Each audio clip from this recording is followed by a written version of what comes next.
Title: The Shadow in the Glass. London, 1923. In the dim archives of the White Star Line headquarters, tucked between dust-caked ledges and forgotten blueprints, a photograph was discovered during a routine cataloging effort. It was a rare, high-resolution print of the RMS Titanic, taken just days before her ill-fated maiden voyage in April 1912. The photo depicted the majestic liner in all her glory, docked at Southampton, steam whispering from her towering funnels, crew members scurrying like ants across the decks. But what transfixed the eyes of the young archivist, Clara Wainwright, wasn't the grandeur of the ship. It was a shadow, a figure standing motionless near the ship's bow, too far from the crew, too vague to identify. What disturbed her most was its unnatural stillness. No light source cast the shape. No adjacent object explained its form.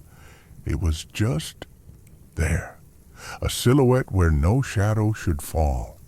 Clara, a recent hire and a devoted student of folklore, didn't dismiss the image as a trick of the light. She took the photograph home.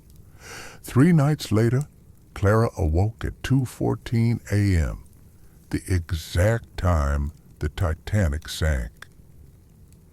A cold wind blew through her closed window. She reached for the photograph on her nightstand. Her breath caught. The shadow had moved. Where once it had been still near the bow, it now stood closer to the camera's foreground, near a lifeboat davit. She blinked, rubbed her eyes. The change was unmistakable. By morning, the photo had returned to normal. Over the following days, Clara became obsessed.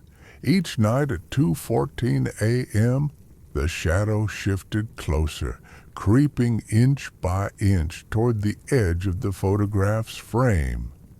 When she told her friend Margaret, a photographer at the Times, Margaret offered to develop a new copy from the negative stored at the archive. To their horror, the shadow appeared, even on the negative. And Margaret swore that darkroom lights flickered when the image came into focus. "Burn the photo," she whispered. "It's cursed." But Clara couldn't. She felt something ancient in the photograph, something unfinished. She began digging into the crew manifest, survivors' testimonies, and ship logs. Nothing matched the shape of the shadow. No uniform. No recognizable pose, no human trace. That's when she found the journal of William Murdoch, the ship's first officer, salvaged and long forgotten. Among the entries, one line stood out. "There's a man I've not seen before, standing near the bow each night. He never speaks. I asked the watch, but none have seen him bored. He wears black and has no face in the lantern light." The date? April 11th, 1912. The same day the photo had been taken. Clara visited a surviving fireman from the Titanic, an old man named Ewan Grant, bedridden in a care home in Belfast. At first he was dismissive, calling it woman's nonsense. But when she showed him the photograph, he turned pale. "I saw him too," he whispered. "Before we set sail, thought he were a spirit or a hallucination. But the cold, he brought the cold, like something ancient that shouldn't walk in sunlight." He then spoke of a sailor's legend passed in whispers below deck. The watcher in the mist, a harbinger who appeared before great maritime tragedies. The Lusitania, the Empress of Ireland, a figure of silence and shadow. Clara's hands trembled as she left the care home. That night, she dreamt of the ocean, of screams echoing across the black Atlantic, of icy water lapping at her throat, and of a man in black, faceless, reaching out from the bow of the ship, inviting her aboard.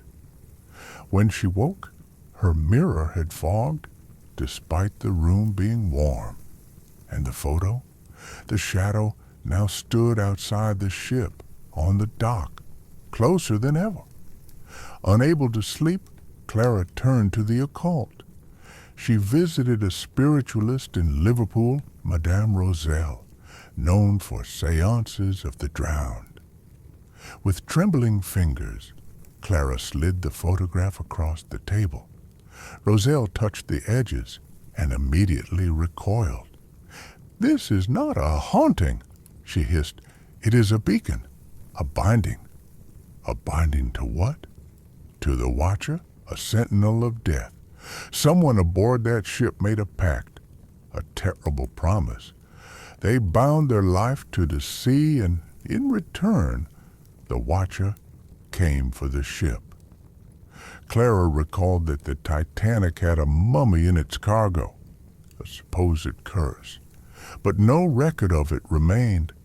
Legends lost to time. Roselle warned, "If the shadow reaches you, it will no longer need the photograph to enter your world." Clara tried to destroy it. She burned it in her fireplace. The photo screamed a soundless shriek in her ears, and the flame went blue. She buried it in consecrated ground. The next morning, it was back on her nightstand, dry and cold. Finally, she took it to the sea. At 2:13 a.m., she stood at the edge of Dover's cliffs, the photograph in hand, wind howling. As the second ticked to 2:14, the photograph shimmered. The shadow stood outside the frame now, hovering at its edge, arm extended, as if inviting her to step in. She whispered, "Who are you?" And for the first time, the photo changed. Words appeared in the space where the shadow had stood. "I am the dead."